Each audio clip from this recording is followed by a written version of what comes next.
Hi, welcome to a new video, and in this one I just really wanted to have a chat to you, in all honesty, about probably the title I am easily enjoying the most at the moment, which is Automobilista 2, and I really just want to talk about why I'm enjoying it, why I think at the present moment it is one of the, if not the most immersive sim racing titles around, and bemoan the fact that, being perfectly honest, I don't think it still gets the love that it deserves. Because I think it's a really great title, as I say. So, immersion and the history of Automobilista 2, which really, let's be honest, is a history of the Madness engine. So, the original Automobilista was built off of the ISI engine, which came about eons ago, was used in R Factor and R Factor 2, etc. And do not get me wrong, the original Automobilista is an absolutely wonderful title. It really is. But it suffered from the same issue that most ISI titles do, which is graphically it really struggles to look good while still being far too intensive on your GPU for the end results you get. So when they came along with Automobilista 2, Razer basically said that they were going to look for a new engine, and they went away and licensed the Madness engine from Slightly Mad Studios, which understandably, for various reasons, had quite a lot of people worried. Now, I've personally always been a big fan of the Madness engine. I think it's a great engine with a lot of potential that Slightly Mad Studios never, for various reasons, fully utilised or got the most out of. It's got a really good tyre model. I don't care what anybody says, the tyre model in the Madness engine is actually incredibly good. A standout of it.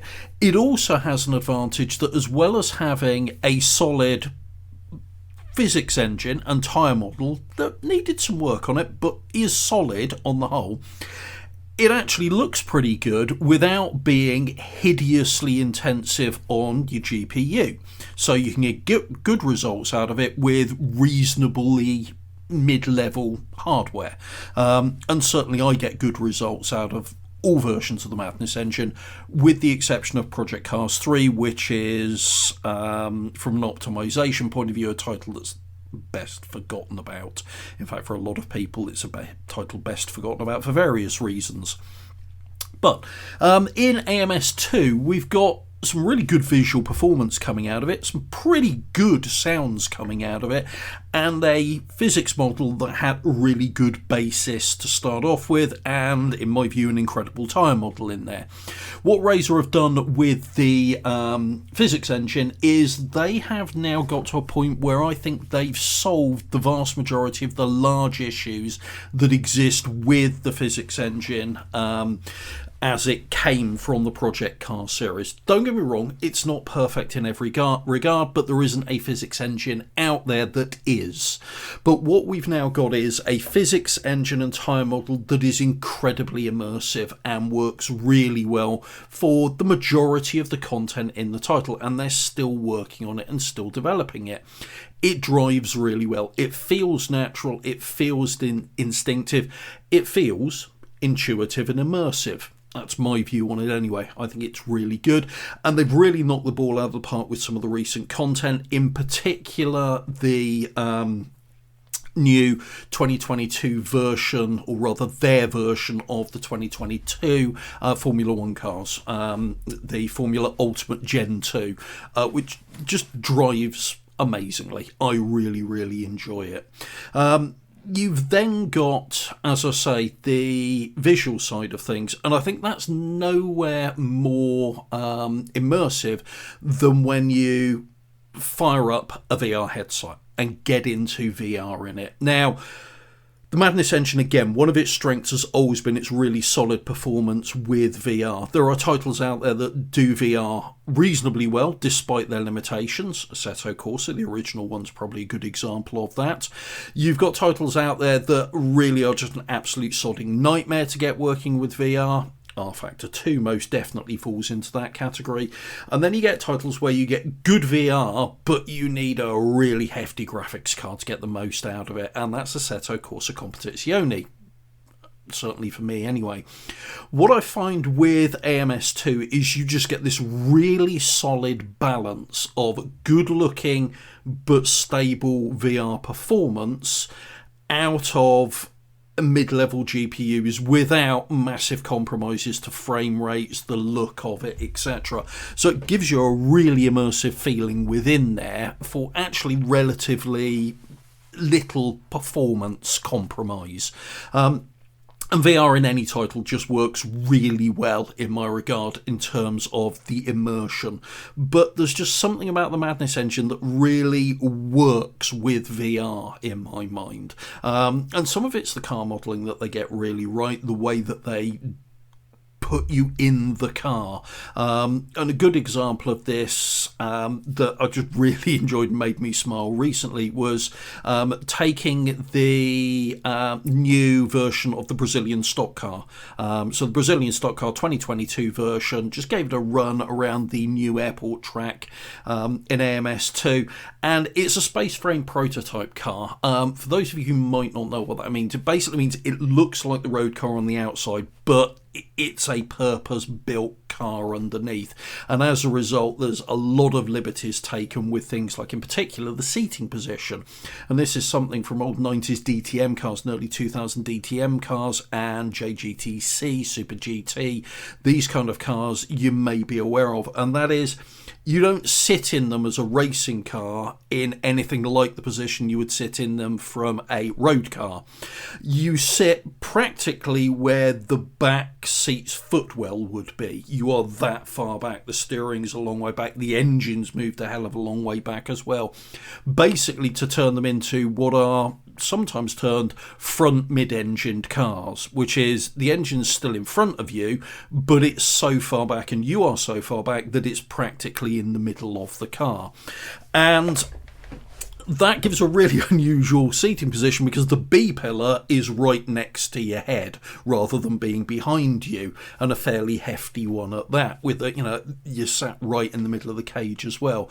And I just fired up AMS2, dropped into the Brazilian stock car, and it was just kind of like, yep, this is something special. And then taking cars out and taking them for a race in this, it works so well, and just the range of vehicles and the range of tracks that you've got in there.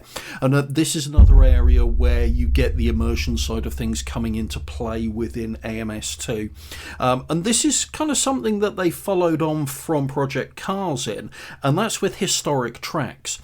Too many titles, unless it's a mod for a historic track, just put a historic layout in there, but don't really pay any attention to the surroundings, the atmosphere, the signage.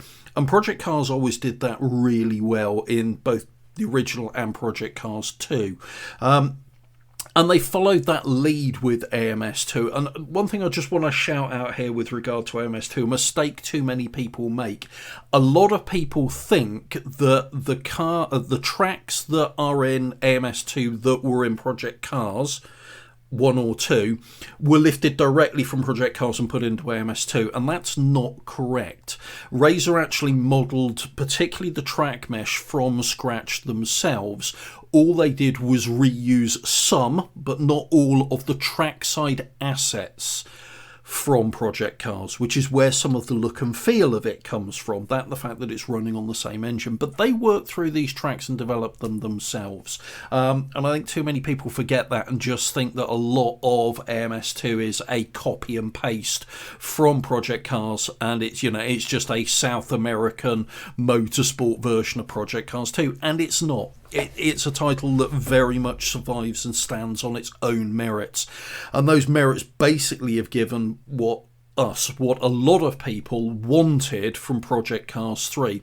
And in a lot of ways you can, I think, arguably consider Razer's Automobilista 2 also the real successor to Project Cars 2, as in what can be done with the Madness engine and how far it can be pushed in so many different ways. So that really is, it's just been 10 minutes of me rambling about why I like AMS2, and there's probably a heap of other stuff that I've forgotten about why I like AMS2 and why I consider it one of the most immersive titles around at the moment. I'd be really interested to know what your thoughts are. Do you really still dislike AMS2? Have you not touched it in a long time and are wondering what it's like? Have you, like me, fallen in love with it as a title? And more interestingly, were you one of the people who really didn't like it when it first came out, either in beta or when it actually went onto full release? Sorry, early access, not beta. Did you not like it at that point and it's grown on you as they've developed it? Because I think they're putting a lot of solid work into this. So yeah, I'd be really interested to know what you guys think down in the comments below. And if you found the video interesting, please do hit the like button, and if you want to see more content like this, please do subscribe to the channel and hit that bell icon to be notified when new content gets uploaded. Thanks very much for watching, everyone. Take care and goodbye.